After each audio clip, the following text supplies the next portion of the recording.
Welcome to the deep dive. Today we are focusing on a single date that sits right in that strange, that suspended animation period of the 20th century, December 29th, 1940. It's a fascinating date because if you look at the calendar, it's a Sunday night. Most Americans are winding down from Christmas, getting ready for New Year's. But if you look at the map, well, the world is effectively on fire. Right. The context here is just grim. We aren't talking about a skirmish. By December 1940, the Nazis have occupied Paris. The Luftwaffe is blitzing London night after night. And you have the Molotov-Ribbentrop pact in full swing, which means for the moment, Hitler and Stalin are, well, they're not aggressive partners. It's a worst-case scenario for democracy. It really is. Britain is hanging on by a thread, and the United States is officially legally neutral. But on this specific Sunday night, President Franklin Roosevelt sits down in the White House to deliver a fireside chat that basically rewires the concept of modern warfare. And this is the speech where he drops the phrase, the arsenal of democracy. And that is our mission today. We are going to unpack not just the speech, but the massive industrial pivot it triggered. We'll also get into the surprisingly messy and, frankly, ironic origin story of that famous phrase. And how the U.S. economy went from making posters and Fords to making the majority of the world's weaponry. And it's crucial to understand that Arsenal of Democracy wasn't just a pep talk. It was a calculated policy. It was a promise to supply the United Kingdom and China with military hardware while, and this is the political tightrope, keeping the United States out of the actual shooting war. Exact. Which feels like a contradiction, doesn't it? We will build the guns, but we won't shoot them. It is a contradiction, but it was a necessary one. Roosevelt was trying to mobilize a nation that was deeply, deeply in denial. Let's talk about that denial. Because reading the source material, the mood in America wasn't, let's go get him. No, not at all. It was, please don't make us look. There's that incredible telegram FDR received right before the broadcast. It's haunting. It is. A citizen wired the White House begging, please, Mr. President, don't frighten us by telling us the facts. That really just encapsulates the American mindset in late 1940. People knew the news from Europe was bad, but they wanted to believe the Atlantic Ocean was some kind of magic shield. And Roosevelt's primary goal with this speech was to shatter that shield. He goes after what the sources call the shrinking oceans argument. He had to explain that technology had changed geography. Yes. He pointed out that modern bombers could fly from the British Isles to New England and back. And back, without refueling. Without refueling, which is a terrifying image for 1940. He's basically telling them the moat has dried up. If you can fly to New England, you can bomb New England. He was dismantling the safety blanket. Precisely. And he backed this up with some serious geopolitical theory. He references the Heartland theory without naming it directly. The idea being that if Great Britain falls, the Axis powers wouldn't just control Europe. No, they would control Europe, Asia, Africa, Australasia, and the high seas. It's an encirclement nightmare. It is. He painted this picture where the Americas are left as this lonely island of democracy, surrounded by a hostile world controlling all the resources. He explicitly said, we cannot live at the point of a Nazi gun. And that phrase, at the point of a Nazi gun, is where he really goes after the appeasement crowd. Because there were plenty of voices in the U.S. saying, hey, maybe we can just cut a deal. Maybe we can coexist. And Roosevelt used the data to refute that. He pointed to Austria. He pointed to Czechoslovakia. He argued that the fate of those nations proved that you cannot reason with a weapon. So he was framing the arsenal concept not as charity for Britain, but as cold, hard self-preservation for America. That's it, exactly. But here's the tricky part. He's ramping up the fear. He's ramping up the urgency. But he still has to abide by the Neutrality Acts. He can't declare war. So how does he thread that needle? This is the masterpiece of the speech. He explicitly tells the American people, our national policy is not directed toward war. He even uses this incredibly emphatic phrasing. The nail line. You can therefore nail any talk about sending armies to Europe as deliberate untruth. Nail. That is such a tactile, aggressive word. He's slamming the door on troop deployment. He had to. He knew the American public wouldn't support sending their sons to die in Europe yet. So the logic became, if we send planes, tanks, and guns now, the British can win on their own. And American children can be saved from the agony of war. He was selling industrial intervention as the antidote to military intervention. Basically, machines save lives. Exactly. And that brings us to the branding, the arsenal of democracy. It is one of the most famous slogans in political history. You'd assume FDR just came up with it. You would.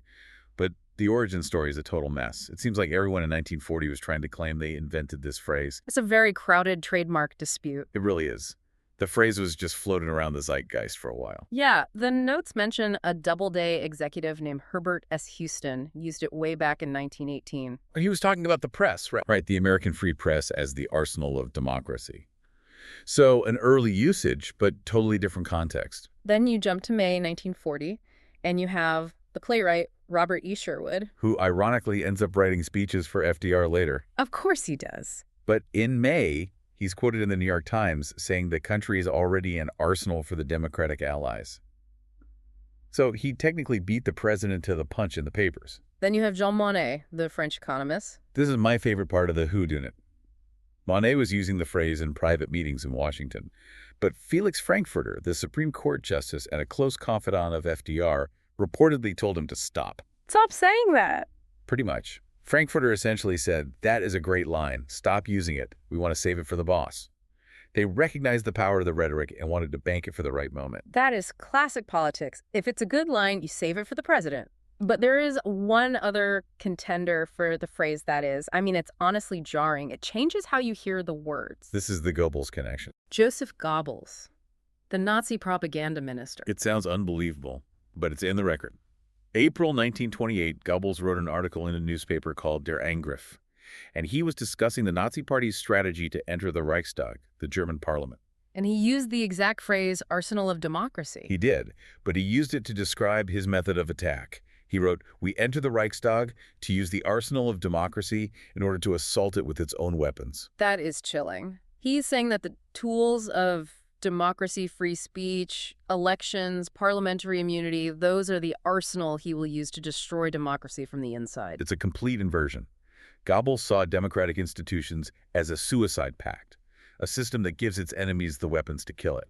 And then 12 years later, Roosevelt takes those exact same words and flips the meaning 180 degrees. He reclaims it.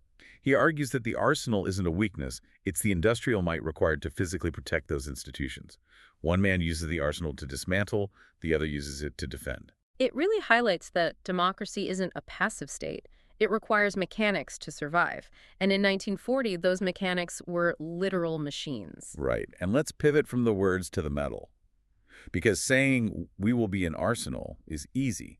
Actually converting a peacetime economy into a war machine is an administrative nightmare. I think people struggle to visualize the scale of this. We are not talking about the government just placing an order for a few extra Jeeps. No, this is a total reconfiguration of American capitalism. The government didn't just become a customer, it became the strategic director of heavy industry. They looked at the map of the U.S. and said, Detroit, Cleveland, Philadelphia, Buffalo, Pittsburgh. You are now the war machine. That was it. The list of contractors involved is wild. Obviously, you have the auto giants. General Motors, Ford, Chrysler. The auto industry was the backbone. They had the assembly lines and the expertise in mass production. Absolutely. General Motors eventually became the single biggest contractor of the war. They made everything, trucks, tanks, aircraft parts, you name it. But it wasn't just car companies making cars.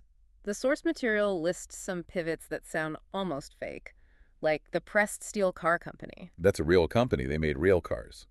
But in the arsenal, they pivoted to making tanks. You had the Baldwin Locomotive Works, same thing, trains to tanks. And then the H.J. Heinz Company, the ketchup people. This is one of those details that shows the depth of the mobilization.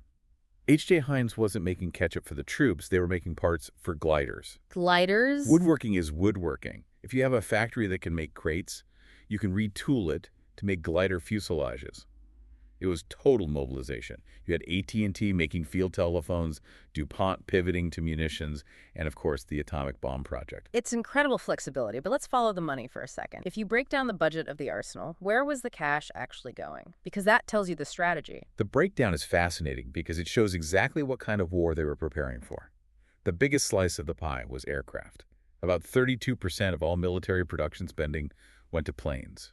Which tracks perfectly with the shrinking oceans argument. If the ocean is gone, you need to control the air. Exactly. Air power was the new moat.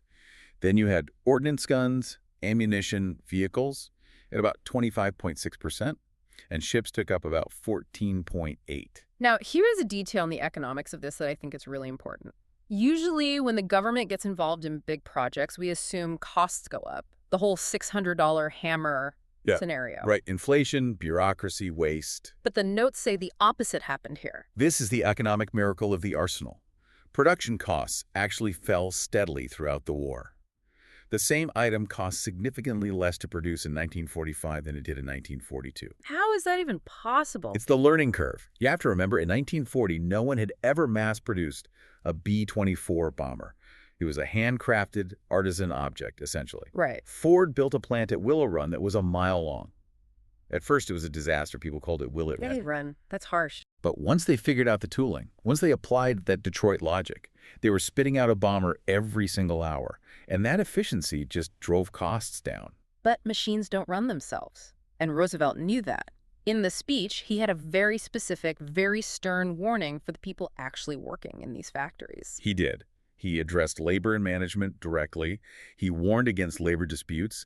He basically said the nation expects defense industries to operate without interruption. No strikes, no lockouts. He was framing a strike not just as an economic dispute, but as a failure of patriotism. Exactly. He insisted that management and workers reconcile their differences.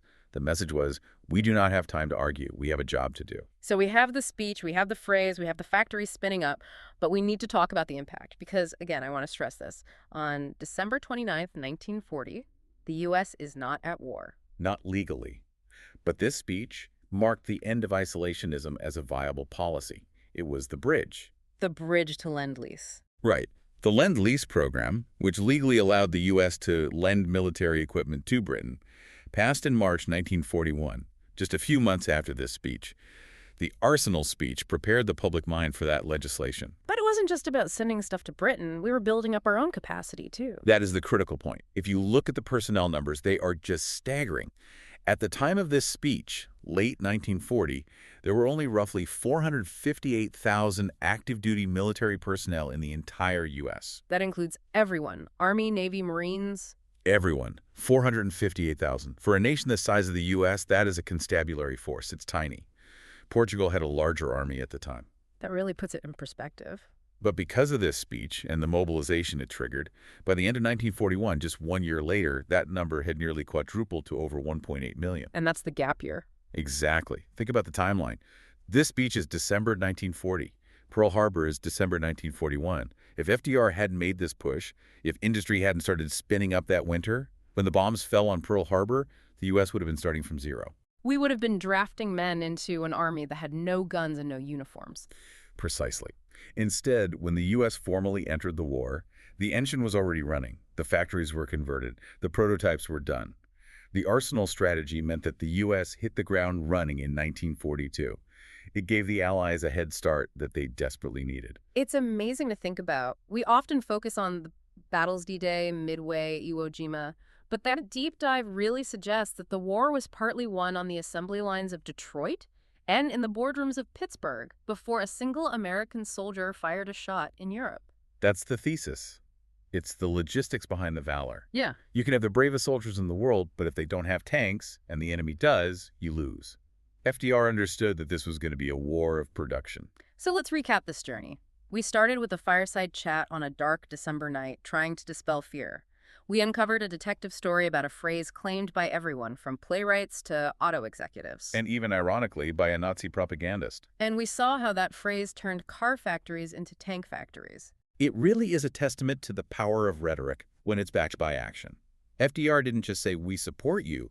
He mobilized the entire economy to prove it. It's a fascinating pivot point in history. Before we wrap up, what is the final thought you want to leave our listener with? What's the thing they should be mulling over? For me, it comes back to that duality of the phrase itself. It's haunting. You have arsenal of democracy used by Goebbels in 1928 to describe how to destroy democratic institutions. And then, barely a decade later, you have Roosevelt using the exact same words to describe the only way to save them. Same words, opposite intent. Exactly. It reminds us that the tools of democracy, whether they are words, laws, or, yes, even tanks, they're neutral. Their impact depends entirely on the intent of the people wielding them. The arsenal can be a suicide pact, or it can be a shield. History shows us it has been both. That is a powerful place to leave it. The tools are neutral. The intent is everything. Thank you for joining us on this deep dive into the arsenal of democracy. Pleasure as always. And thank you to you, the listener, for tuning in. We'll catch you on the next deep dive.